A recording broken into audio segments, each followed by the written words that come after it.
Hello, Glamour Ghouls. Welcome back. It has been far too long since I've said those words. Hello, everybody. If you are new here, my name is Midge Munster, and on this channel we do all things, say it with me, campy, kooky, glamorous, and spooky. I don't even know where to begin. First of all, I'm like emotional to be in front of the camera and talking to you all again. I guess first and foremost, I've been gone for 2 months, which is no surprise to you if you are not new here. So if you don't follow me over on Instagram, I talked a little bit about it on Saturday about why I've been gone, or not why I've been gone, but just what's been going on. At that point, I decided that A, I was ready to come back, and B, that I wanted to make this video for you to really focus on you and catch up with you, and just make this one for everyone who has supported me and stuck by me and just been really kind to me over the last couple of months. So today's video is going to be very simple. I'm just going to get ready and put my normal everyday makeup on while I chat with you all, just kind of a comfy, cozy get ready with me. And I had you all send me questions on Instagram that you wanted me to answer during this makeup time, and I'm gonna go through those. So the first question, I'm gonna just get going right out the gate because the first question is from Mama Bear's Milkmaids, and it is, how are you? Which also, this particular subscriber is a person who has been a huge support to me, and she was, I believe, the first person to buy Midge Munster merch and to send me a picture of her wearing a Glamour Girl t-shirt. So she means a lot to me, and I'm gonna be sappy and like really thanking you guys. But yeah, so how am I? Thanks for asking. I am okay. So if you don't know, again, if you don't follow me on Instagram, if you don't, go give me a follow over there at Midge Munster. I'm pretty active on there even, you know, in between videos here or when I'm not here, I'm there. But I had what I can only describe as my little breakdown about this on Saturday on Instagram, and I'm gonna try to keep it pretty light here. I had a good cry about it on Saturday, but just to get everybody up to speed, basically, it's been a very hard couple of months. I always experience a little bit of creative burnout in the first couple months of the year. I think after the holidays are over and I've been just kind of in a marathon sprint doing content, you know, nonstop from like June to December, I think there's a little bit of burnout there. But on top of that, seasonal depression, and this year, on top of everything, I lost my grandma in February, and it was really hard. It was really, really hard. Losing a loved one is always hard, but losing a loved one during everything that's been going on in the world is even harder. And I was lucky enough to get to say goodbye on FaceTime, but I couldn't be with her, and you know, it just, it sucked. It sucked really bad, and we hadn't seen her. You know, she was in a nursing home and we hadn't seen her in a year, and I don't know, just a lot of things. That wasn't the only thing, but just, you know, life started getting back to normal, like things picked up, and I felt like I was drowning, and then that happened, and I felt like I couldn't pick up the pieces. So I didn't make any content for a couple of months, and basically what, you know, became really, really challenging was that the longer I stayed away, the more guilty I felt. And, you know, I feel silly being like, I have so many people who count on me. Like, I know, like, to those of you looking at the channel, like, you know, okay, it's 6,500 people or something like that I have subscribed to my channel, which isn't, in the scheme of YouTube, isn't that many people. However, if you'll recall, if you've been here, I went from like 300 subscribers to over 5,000 in 2 months last year. And while that is incredible, it also felt like so much pressure. And I think once that caught up to me, I started feeling overwhelmed and like I had this pressure to create a higher level of content. And that's not necessarily true, but it's how I felt. And you know, the longer I stayed away, I kept thinking like, I've let everybody down. I've messed it up. I've lost my chance. Like I had that one shot and I was really going at it, going for it, and I blew it. And that's how I felt. And I felt really down on myself. And I was depressed and I missed it so bad, but I felt like it was over. So this past Saturday, the Instagram rant was triggered by a subscriber who I believe lives in the Virgin Islands, which is crazy to me. Like, wow, thank you. But she messaged me and on Instagram and she said, hey, like I sent you something after your grandmother passed and I just want to make sure you got it. And I had a moment of like, oh my God, like I completely forgot about my PO box. Like I don't think I had checked it since like right before Christmas. And I think, you know, again, I have this almost imposter syndrome of like, why would anyone be sending me anything? Like I haven't made a video since January, like nobody cares. And so I just wasn't checking it. I kind of forgot about it. And anyway, this lovely person messages me and says like, hey, I want to make sure you got this. And I was like, oh, I'm so sorry. Like, I haven't even checked my PO box in 2 months or 3 months. I was like, I will go check it today and make sure that I got that. Thank you for letting me know. So I went and checked the PO box and I had all these cards and letters and things from you all.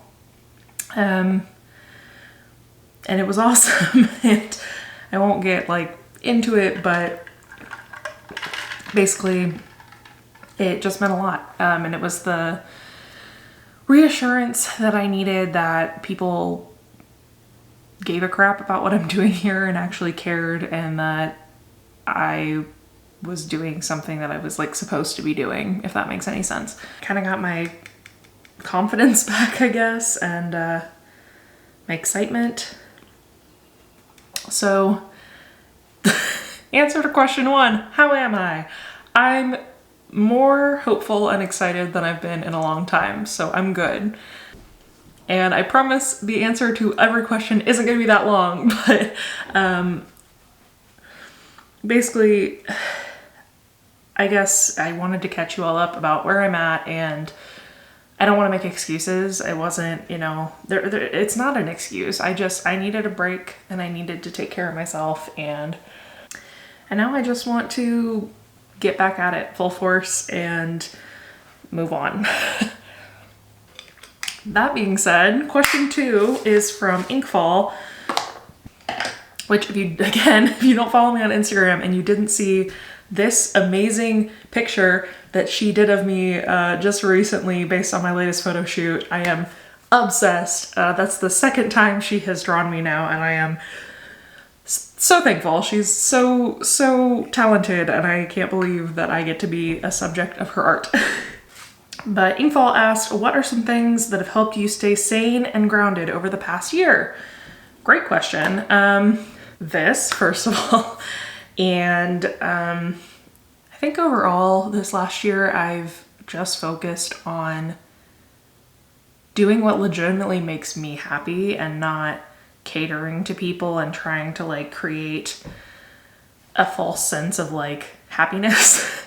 I've stopped caring so much about what other people think of my choices or like, you know, what I do, and I've just been doing what makes me happy and clinging to things that bring me legitimate joy, and that's all you can do. I've embraced who I am a lot more. I've started reading again. That's been really great.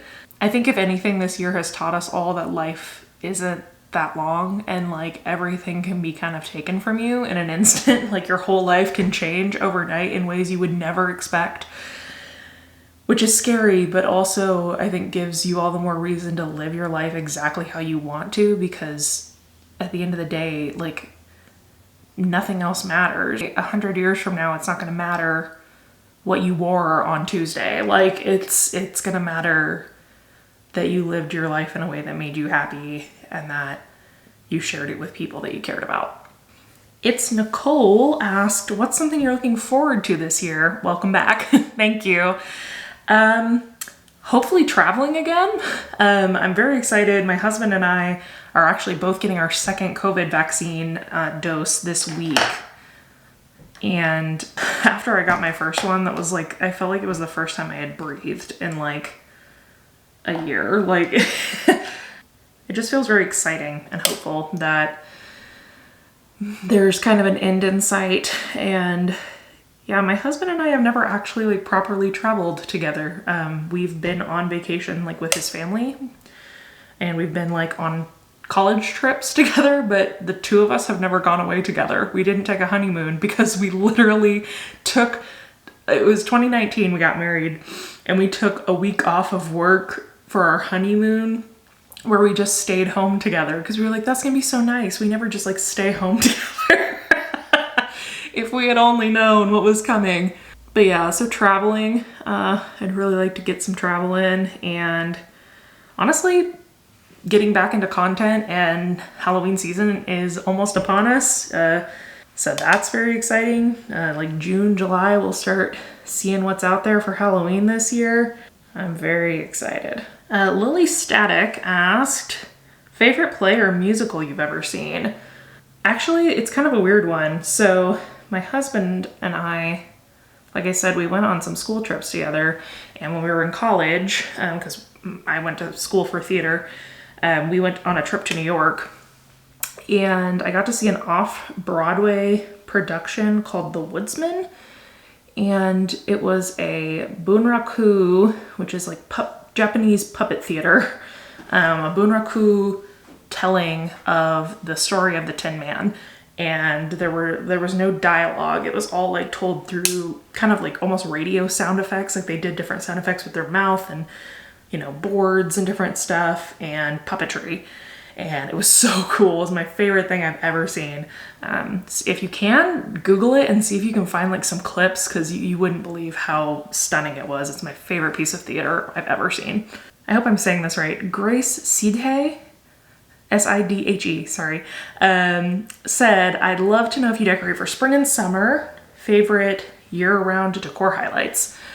I don't decorate too much outside of the holidays. I would like to, it's just never something I've done. I've also never had a house before until this year, so it was just kind of a hassle because we didn't have anywhere to store anything. And my Halloween stuff took up all the storage that we had. I do like to do kind of like, I do a little bit of tiki stuff in the summer because I really love tiki. So I'll put out a couple little things, but nothing crazy. My year-round decor, honestly, I kind of do right now, just kind of mid-century stuff. I have some cute little like spiky balls and cool like vases and stuff, you know, just generic. Taylor actually recently asked me if I wanted to decorate for Halloween because the house looked so empty after the holidays. I love that he just gets me. Nova77 Jane asked, oh, why were you painted at work and will you get to keep the painting? On Instagram, I've been sharing a paintings, like progress of a painting. I've been being painted for work, for like a campaign basically. So we're doing a kind of a spring fundraising ask. And our development director had the idea to do kind of like like the old draft posters, like the Uncle Sam Wants You. He wanted something like that, but kind of as our theater personified, that said the Grand Lady Wants You, which is what we call our theater, the Grand Lady. And he asked me if I would model for it. So they did a photo shoot of me and then had this like pop art kind of painting, not pop art per se, but like this really graphic painting done of me as the theater as a woman. And yeah, they're gonna auction it off actually at one of our fundraisers. So no, I did not get to keep the painting, which is actually okay with me. It's kind of weird to see myself as a huge painting. It's really big. Like it's probably about like the size of my torso. It's huge. Yeah, I don't know. Like I've had fan art done of me and stuff, but like staring at like a life-size painting of myself is very weird and Dorian Gray, and I don't know how to feel about it. Maybe one of my family members will bid on it. I don't know. But I'll have print copies of it from the mailer, so at least I'll get to like reminisce on it with my grandkids someday or something. Macy Kipper asked, how do I expand my vintage wardrobe on a budget? That's a great question, and I know vintage can be a little intimidating because of the prices of some of the companies. I will say you get what you pay for a lot of the time, and I know like not everybody can afford that. I couldn't when I first started. Now I don't mind investing in more expensive pieces because they last me forever, and especially if you're a plus size person, just having nice pieces that are going to hold up to your body is awesome. If you are straight sized, there's actually, even up to like size, 16, 18, there's actually quite a bit of good stuff out there on like Amazon and more big box companies, and you can get them pretty cheap. Again, granted, they're not like incredible quality, they're not bad quality, but it'll get you that silhouette. When you get plus size, it gets trickier, believe me, I know. I think there's ways to do it and I'm actually, one of our videos coming up this month is going to be kind of about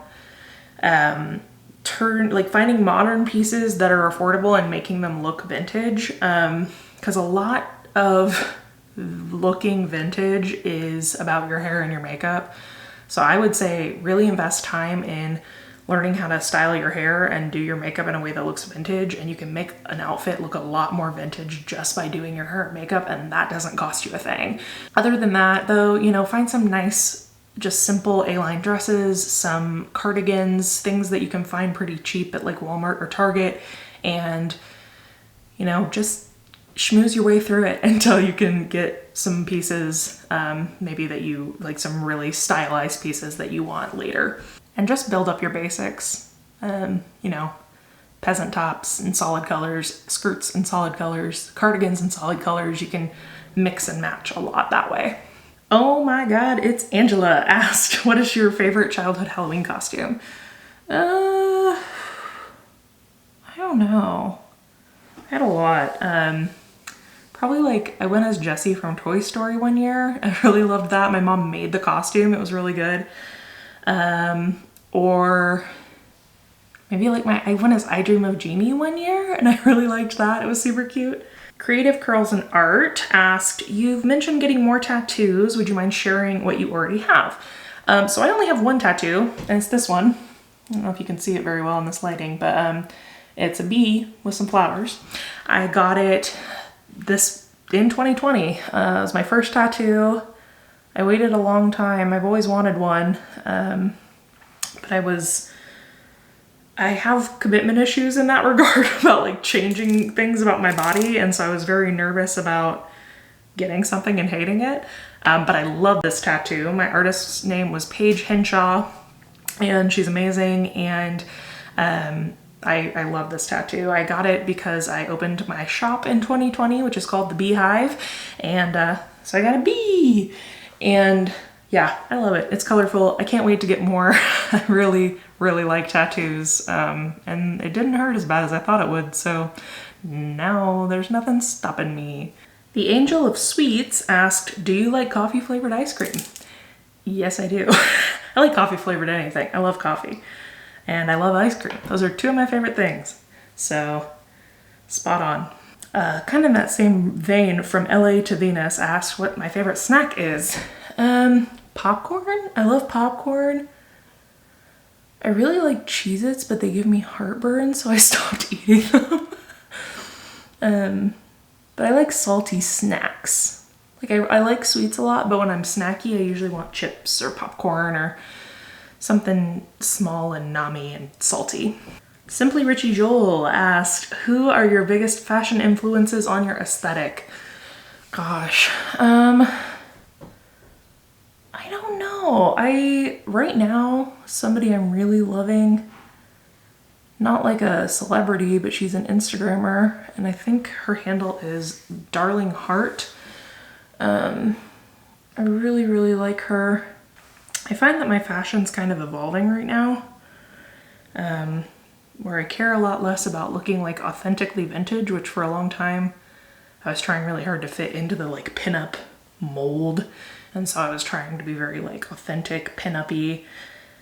And that was just kind of tiring and I wasn't enjoying it that much. And I realized that I care a lot more about just like feeling confident and looking interesting. That I don't want to wear like, you know, generic clothing. I want to wear something bold and different that makes me stand out. And I love vintage silhouettes. I think I'll always wear like vintagey silhouettes. But I really like Darling Heart. I like how she plays with color and pattern, and she switches up her hair, like she wears wigs and stuff. And I just like her confidence and how she can rock like soft, pretty, but she can also rock like bold, alternative, you know, leather stuff. So I think right now I'm kind of looking to people that play a lot with textures and patterns and different styles, like meshing different aesthetics together. And honestly, drag queens, like Trixie Mattel, is that a weird thing to say? Like playing with, you know, taking vintage stuff but making it more like campy and high fashion. Yeah, stuff like that. Amy K. Iams asked, have you ever thought about doing 31 Dresses of Halloween in the month of October? Do you have any thoughts about this year's Halloween costume? So I actually do 31 Days of Halloween on my Instagram. I've done it for the last 2 years, I think. And it's one of my favorite things to do. It gets me excited about getting dressed in the morning when I have to work in October, which is like the last thing I want to be doing because I want to be out doing Halloween stuff. So yes, I do that and I love doing it. Maybe I'll document it as like a vlog or something for the channel this year. But yeah, I have so many Halloween clothes and I love them so much. As far as this year's Halloween costume, I don't know. I haven't thought a whole lot about it yet. I'm sure you guys get this too. Like, I feel like I always get my best Halloween costume ideas the day after Halloween. And then like by the next Halloween, I forget about it. And I always like want to be the person that makes like a really clever Halloween costume. And it's just it never works out for me because I'm too busy doing other stuff. I don't know. I really don't. If you have thoughts, you know, let me know. I would really love to do. So like if you tuned into my live on Halloween this past year, you know, I did the Corpse Bride makeup. I would love to at some point do like a really elaborate Tim Burton cosplay of some sort. Like not just, you know, put on makeup and kind of fake it for the camera, but like really go all out and do a very elaborate Tim Burton cosplay. So maybe this is the year. I don't know.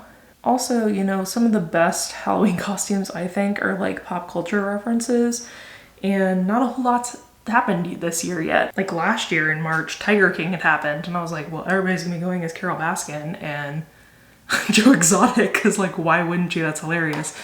There hasn't really been like a thing like that yet, and except like the ship in the Suez Canal. That'd be a funny costume. Next question is from Dama de la Muerta, and she asked, do you dress spooky year-round? Yes, I do. Not every day by any means, because I do love, I'm definitely like, I live kind of on the border of two aesthetics. Like I really love pretty girly, like fun stuff. but I also love spooky stuff. And that's kind of earlier when I was talking about things that have happened this year that have kept me like going. I think as far as saying like that I've cared a lot less what people think about my choices, I've started wearing my Halloween clothes year round. And when I say my Halloween clothes, I mean like dresses and things that have Halloween prints. I'm not wearing like a costume, but you know, wearing my spooky jewelry and my spooky brooches and stuff all the time. And it makes me happy, and it makes me like excited to get up that day and put on something that I love. And so I've just stopped caring if people think it's weird, and most people don't. Most people think it's fun and cool, and it's a conversation starter. So I really love doing that. Zoe Loves Owls asked, what is your favorite ... And then she said, add anything here because I'd love to hear what favorite evokes. I love that. I love an open-ended question. You know, what this does kind of bring up is that something I've been toying with is the idea of doing like seasonal favorites videos. I don't know if that's something my audience would be into. I like watching those types of videos on other people's channels. So let me know if like a quarterly favorites video would be something to be into, where we talk about like, you know, my favorite lipstick of the moment and my favorite book that I've read and, you know, stuff like that.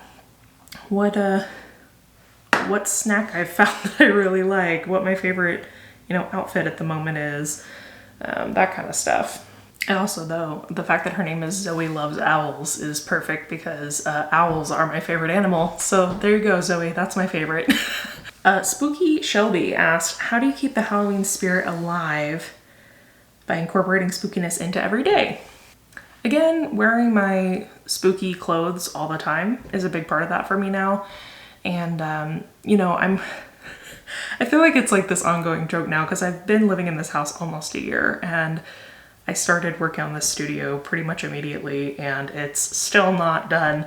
And I feel like it's almost like funny now because it's been almost a year.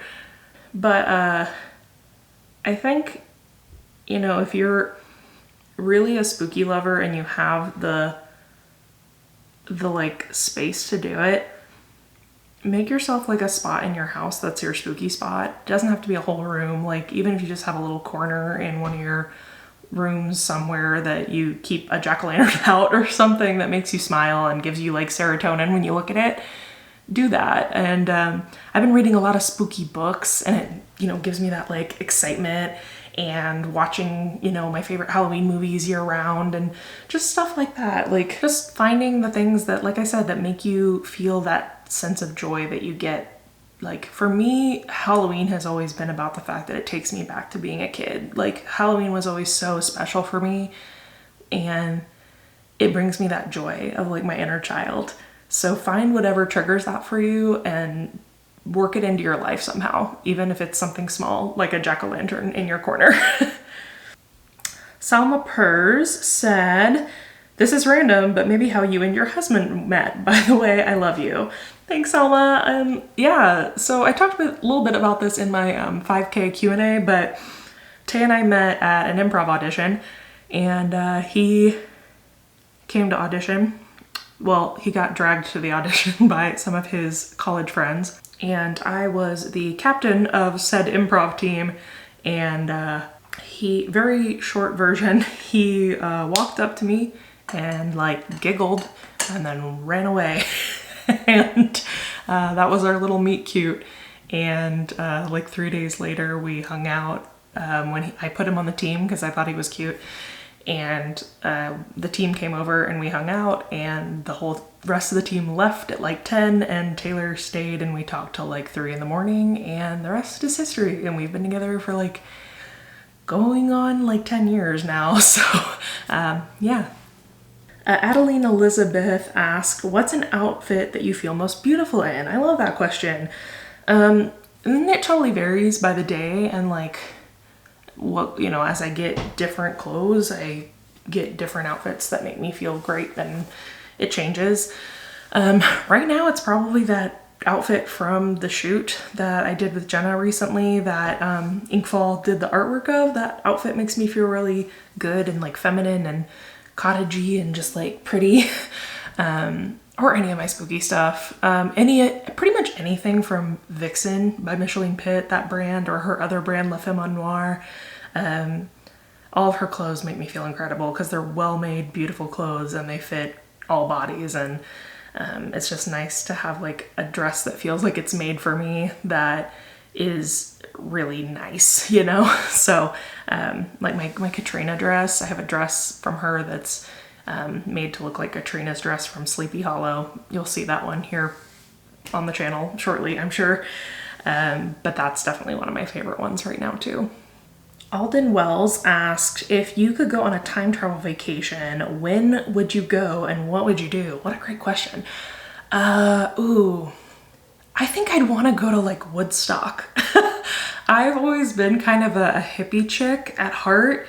And I think I would really want to go to the like 60s and hear some music. Just honestly, time traveling in general. Like if I could go, if I had the ability to keep traveling, I think I would just go back as far as I wanted to, you know, maybe probably like the 30s or is as far as back as I would go, and just go to concerts of all the greats and like see them in their prime.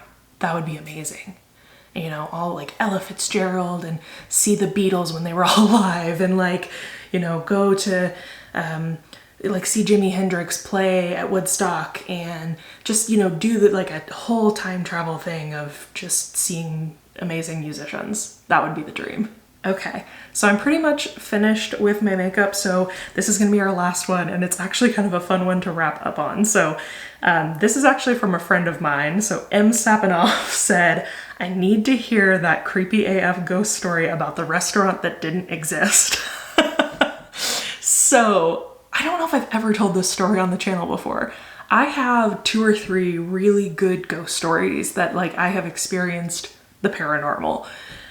This one though is like, to this day, I almost like feel like I blocked it out because it was so unbelievable when it was happening that I was like, no way.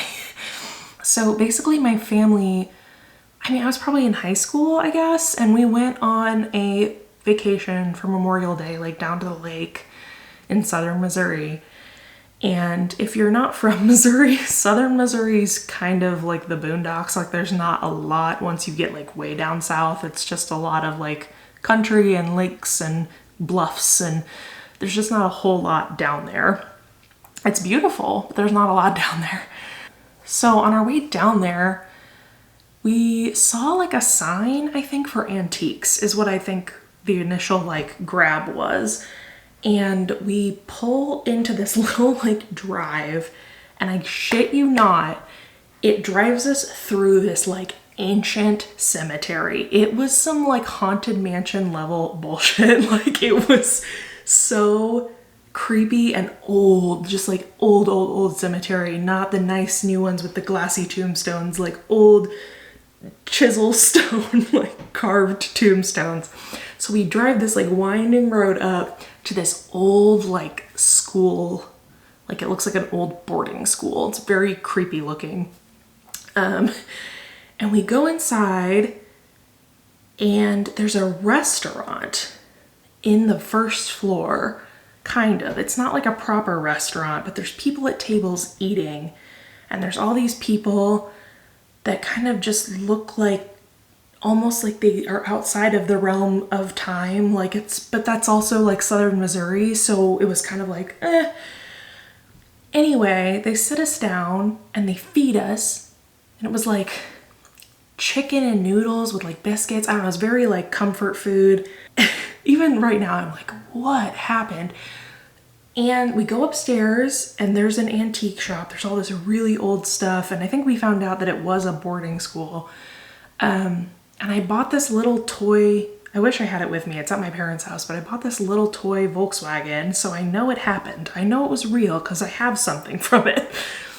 But anyway, it was just a very weird experience, and everybody kind of seemed like they weren't of that time, and it was weird, and we left, and we went down to the lake, and then on the way back, we couldn't find the building. Like we went back because we were like, that was so weird and unique, and we couldn't find it. And to this day, I still think we like entered the Twilight Zone. It was the weirdest thing. And I swear there's like some haunted mansion, like spirits trapped in a building somewhere in a graveyard hosting like travelers. I hope I did that story justice. It's just weird and like, it's not scary. It's just very like, what? So anyway, that's my ghost story for the evening for you to go to bed on. And that is where we're gonna wrap up for tonight. So I want to thank you all again for, you know, anybody who sent a letter, a card, for anyone who commented on a video or messaged me on Instagram or anything over the last couple of months. I had so many people saying like, oh, I can't wait for your next YouTube video, but like no pressure, take your time. Like people were just so nice and understanding, and like I said, it made it possible for me to come back without feeling like a failure. And so I just really appreciate the support that I found here. Again, just thank you all so much, and until next time, keep it campy, kooky, glamorous, and spooky. Bye. When ghosts come out to social.